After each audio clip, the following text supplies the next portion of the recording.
ఓం శ్రీ మాత్రే నమః. ఓం శ్రీ గురుభ్యో నమః. అందరికీ శుభ సాయంత్రం. ఈరోజు స్వాగతం. అయితే చూడండి, మనం నిన్నంతా డిస్కస్ చేసుకున్నాం కదా, ఎన్నో మంది అడిగిన డౌట్లు ఇవన్నీ క్లారిఫై చేశాను.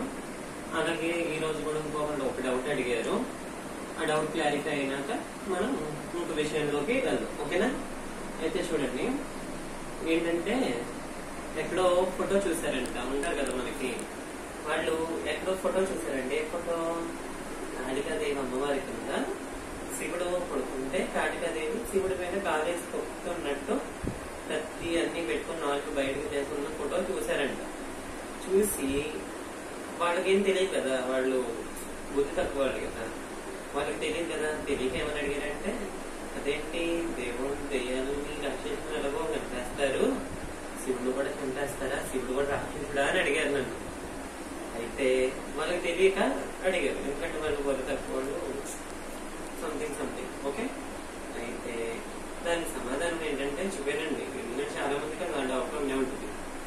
అయితే అమ్మవారు కాళికాదేవి చండముందులను వధించినప్పుడు ఆ అమ్మవారు కోపంతో ఉగ్రంతో రగిలిపోతూ ఉంటారు. అయితే ఆ కోపాన్ని ఆపడం ఎవ్వరి వల్ల అవ్వలేదు. అంటే విష్ణుమూర్తి, బ్రహ్మదేవుడు, సంథింగ్ అలా వాళ్ళంతా ఆపినా అమ్మవారికి కోపం ఆగలేదు వాళ్ళని సంహరించే టయానికి. అయితే అందరూ కలిసి శివుడిని వెళ్ళి ప్రార్థిస్తే శ్రీ మహాశివుడు ఏం చేశాడు, మహాదేవుడు అమ్మవారిని శాంతింపు చేయడం కోసం ఆవిడ వెళ్ళే నడకదారిలో ముందుగానే వెళ్ళి అక్కడ నేల మీద పడుకున్నాడు. అయితే అమ్మవారు కాళికాదేవికి ఆ కోపంతో పెద్ద పెద్ద అడుగులు వేసుకుంటారు. వస్తే శివుడిని అనుకోకుండా తొక్కేస్తుంది కాలు. తొక్కేసరికి ఆవిడికి శివుడు అంటే ఎవరు? మన అమ్మవారి యొక్క భర్త. ఆ భర్త స్పర్శ తాకగానే అమ్మవారికి ఒకసారి అర్థమైపోయింది, తన భర్తని తన కాలుతో తొక్కిందని. ఆ స్పర్శ తెలిసేసరికి అమ్మవారి కోపం ఒకసారి వదిలేస్తుంది. ఆ అమ్మవారి కోపం వదిలేటప్పుడు ఆ నాలుక, ఎర్రటి నాలుక బయటకు తీసి ఆ 8 చేతులతో అమ్మవారు ఆ కోపాన్ని వదిలేసినప్పుడు ఆ సిచ్యువేషన్ లో అలా చూపించడం జరిగింది. అయితే అమ్మవారు అప్పుడు తెలుసుకుంది ఏంటి, తన భర్తను తను తొక్కేసిందని అనుకోకుండా. ఆవిడ ఎంతో బాధపడింది.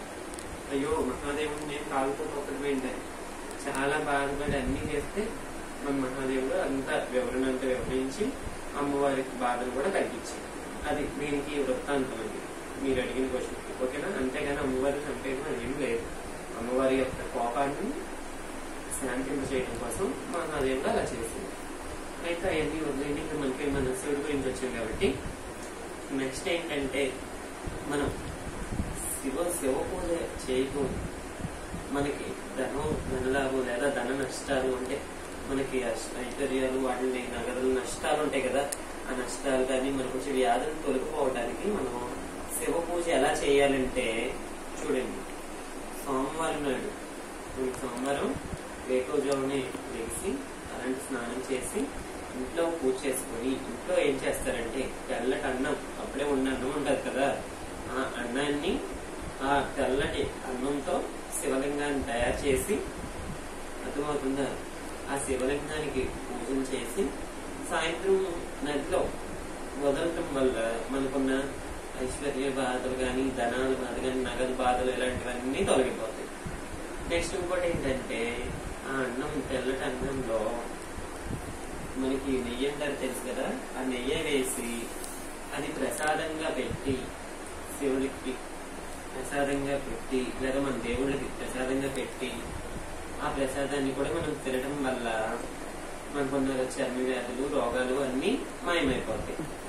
నెక్స్ట్ ఇంకోటి ఏంటంటే, మళ్ళీ శివుడికి ఏంటంటే ఆ తెల్లన్నంలో తేనె, నెయ్యి, కొబ్బరి ఈ 3 కలిపి అన్నంలో కలిపి మన ఇంటి దేవతలు ఉంటారు కదా, కులదేవతలు, వాళ్ళకి పెట్టి దేవుళ్ళందరికీ పెట్టడం వల్ల మనకున్న నష్టాలు కానీ, కష్టాలు కానీ, ఐశ్వర్య బాధలు కానీ, ధన్యవాదాలు కానీ, ఇలాంటివన్నీ తొలగిపోతాయి. ఇంకోటి ఏంటంటే, అలాగే మనం సోమవారం నాడు ఉదయం వేకుజామున లేచి నీళ్ళ దగ్గర పూజ చేసుకుని శివాలయానికి వెళ్తాం కదండి. శివాలయానికి వెళ్ళినప్పుడు మనం ఏంటంటే మొత్తం ఫస్ట్ దేవుళ్ళు శివాలయంలో అంటే శివుడప్పుడే ఉంటాడు కదా, మనకి పంచభూతాలని కార్తికేయ మహర్షి, విఘ్నేశ్వరుడు, అమ్మవారు వీళ్ళందరూ ఉంటారు కదా. వీళ్ళందరినీ సందర్శించినాక మనం శివుడిని మొదటికి ఎలా చూడాలి? మహాదేవుణ్ణి, శివలింగాన్ని, నంది యొక్క కొమ్ములు ఉంటాయి కదా మనకి పైన, ఆ రెండు కొమ్ముల మధ్యలో నుండి మొదటిగా చూస్తాం. అలా చూడటం వల్ల మనకి ఎంతో మంచి జరుగుతుంది. ఇంకో విషయం ఏంటంటే మనకి ఇక్కడ అలా చేయటం వల్ల ఇంకోటి ఏంటంటే దేవుణ్ణి మనం ఎప్పుడు భగవంతుణ్ణి మనం దేవాలయాల్లో కానీ ఎక్కడైనా కానీ ముందుగానే చూసేటప్పుడు పాదాల దగ్గర నుండి చూసుకుంటే రావాలి పైకి. అర్థమవుతుందా?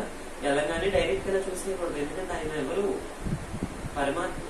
ఆయననే కాదు, మన ఇంట్లో పెద్దలను కూడా మనం మాట్లాడేటప్పుడు కానీ వాళ్ళని చూసినప్పుడు కానీ మనం వాళ్ళ కళ్ళల్లో కళ్ళు పెట్టుకుని కానీ వాళ్ళ ముఖం ఇంకా అదే విధంగా చూడకూడదు. కాళ్ళ నుండి పైకి చూసుకుంటా రావాలి. అర్థమవుతుంది? ఎప్పుడు మన తల ఎప్పుడు మనకంటే పెద్దల మీద ఎప్పుడు మన తల ఎప్పుడు తల దించే ఉండాలి. మనం తలెత్తుకొని మాట్లాడకూడదు పెద్దవాళ్ళతో. అదే వాళ్ళని అగౌరవపరిచినట్టు. మనం పెద్దవాళ్ళతో అలా ఉన్నామంటే సాక్షాత్ ఆ పరమాత్మని ఏ దేవుడినైనా ఏ పరమాత్ముడినైనా మనం చూసేది, ఆయన్ని దర్శించుకునేది పాదాల నుండి మనకి నుదుటి వరకు చూసుకుంటా దర్శనం చేసుకోవాలి. అర్థమవుతుందా? ముందుగానే మోహాన్ని నుదుటిని చూడకూడదు. ఓకేనా? అలా చేసి నందకొమ్ముల్లో ఆ నందీశ్వరుని కొమ్ములో పరమాత్మని దర్శించుకొని చేసుకుంటే చాలా అంటే చాలా మంచిది. ఆ శివ కటాక్షం మనకి ఎప్పుడు వెళ్ళప్పుడు ఉంటుంది. ఇంకో విషయం ఏంటంటే అందరికి ఇంకో డౌట్ ఏంటంటే నందీశ్వరుని చెవులో కోరికలు చెప్తారు కదా, అదేంటి అలా చెప్తారు? అలా చెప్తారు, మీరు కూడా చెప్పేస్తున్నారు. కానీ ఎందుకు చెప్తున్నారు?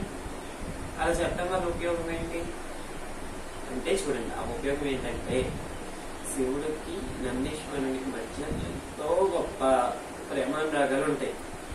ఏంటంటే ప్రతి విషయం నందీశ్వరుడు ఏదైతే చెప్తాడో శివుడు అది తప్పకుండా చేస్తాడు ఆ విషయం శివుడు. కాబట్టి మనం నందీశ్వరుని చెవుల్లో చెప్పడం వల్ల నందీశ్వరుడు ఏం చేస్తాడు? మనం చెప్పినవన్నీ విని మన బాధలు అవన్నీ విని ఆ పరమేశ్వరుడికి చెప్తాడు. అప్పుడు ఆ పరమేశ్వరుడు ఏం చేస్తాడు? నందీశ్వరుడు ఏం చెప్తాడు? చేస్తాడు కదా. మరి అంత ప్రేమానురాగంతో ఉంటారు కదా. అప్పుడు పరమేశ్వరుడు మనం అనుకున్న కోరికలు అవన్నీ నందీశ్వరుని చెప్పడం వల్ల పరమేశ్వరుని చెప్పడం వల్ల పరమేశ్వరుడు అవి తీర్చుతాడు. అందుకే మనం నందీశ్వరుని చెవులో మన కోరికలన్నీ చెప్తాం. అర్థమవుతుందా? ఇంకో విషయం ఏంటంటే మనం దేవాలయానికి వెళ్ళినప్పుడు కానీ ఎక్కడికి వెళ్ళినప్పుడు కానీ మనం ఫస్ట్ ఒక దైవ భక్తితో మాత్రమే మనం దేవాలయానికి వెళ్ళాలి. అర్థమవుతుందా? ఆ దేవాలయంలోకి వెళ్ళినప్పుడు మన మనసు అనేది ప్రశాంతంగా ఉండాలి. ఎటువంటి బయట ఉద్దేశాలు ఎటువంటి లేకుండా నువ్వు దేవుని యొక్క దర్శనం అంటే ఏంటి? కొంతమంది ఎలా చేస్తారు? అక్కోళ్ళు వెళ్తున్నారు, మనం కూడా వెళ్ళాలి. వాళ్ళు వెళ్తున్నారు, మనం కూడా వెళ్ళాలి. ఓకే, మీకు వచ్చింది మంచి ఆలోచన. అంటే మిమ్మల్ని వాళ్ళ ద్వారా అయినా మీకు తెలిసేలా వచ్చింది దేవుడి దగ్గరికి వెళ్ళాలి అని. ఓకే, వాళ్ళ ద్వారా వెళ్తారు. వాళ్ళు ఏం చేస్తే మనం అది చేయకూడదండి. అర్థమవుతుందా? మన భక్తి మనకే ఉంటుంది, ఎవరి భక్తి వాళ్ళకే ఉంటుంది. అర్థమవుతుందా? మనం వెళ్ళి దేవుని ప్రశాంతంగా ఆ దేవునికి మనం చూసి దర్శనం చేసుకొని ఆ దేవుడి యొక్క ఆశీస్సులు ఎప్పుడు పొందుతూ ఉన్నట్టే మంచిది. అంతేగాని ఓవర్ తీసుకెళ్తున్నారని మనం వెళ్ళకూడదు. ఇంకో విషయం ఏంటంటే మీకు పెద్ద తిరుపతి కానీ షిరిడి కానీ చిన్న తిరుపతి మీకు వెళ్ళే అవకాశం అంటే ఏంటంటే మేము వెళ్తున్నాం ర్యాండ్ తీసుకెళ్తాం అంటే వెళ్ళిపోండి. వెళ్ళను, నేను రాను అన్నమాట మాత్రం ఎప్పుడు అది ఆ గుళ్ళనే కాదు ఏ దేవాలయాలకైనా రమ్మన్నప్పుడు మీరు బాగానే ఉన్నారు, వెళ్ళే స్థితిలో ఉన్నా, కానీ నేను బద్దకంతో నేను రాను అన్నమాట చెప్పమాకండి. ఎందుకంటే ఆ దేవుడు మిమ్మల్ని దర్శించుకునే సమయంలోనే మనం వెళ్ళాలి. మన ఇష్టం వచ్చినప్పుడు మనం వెళ్ళటానికి వీల్లేదు, వెళ్ళలేము కూడా. అర్థమవుతుందా? అయితే రానున్న మాట చెప్పడం చాలా అది దేవుని మనం తెలిసిపరిచి మాట్లాడుతున్నట్టు అవుతుంది. ఓకేనా? అలా అని ఏదన్నా సమస్యలు ఉన్నప్పుడైతే అనుకోవచ్చు, ఏ సమస్య లేనప్పుడు అవకాశం వస్తే తప్పకుండా వెళ్ళండి. ఓకేనా? ఇంకోటి ఏంటంటే మనం శివుడికి పూజ చేయడం వల్ల ఎలా పూజ చేయడం వల్ల తెలిసింది కదండి. శివ పూజ ఎప్పుడు చాలా మంచిది. ఓకేనా? ప్రతి ఊర్లోనూ శివాలయం ఉంటుంది, ఉండాలి కూడా. అర్థమవుతుందా? శివాలయం లేని ఊళ్ళో భోజనం కూడా చేయకూడదంటారు, విందు చేయకూడదంటారు. అదొక ఆచారం ఉంది. శివాలయం లేని ఊరు విందు కూడా చేయకూడదంటారు. కాబట్టి ప్రతి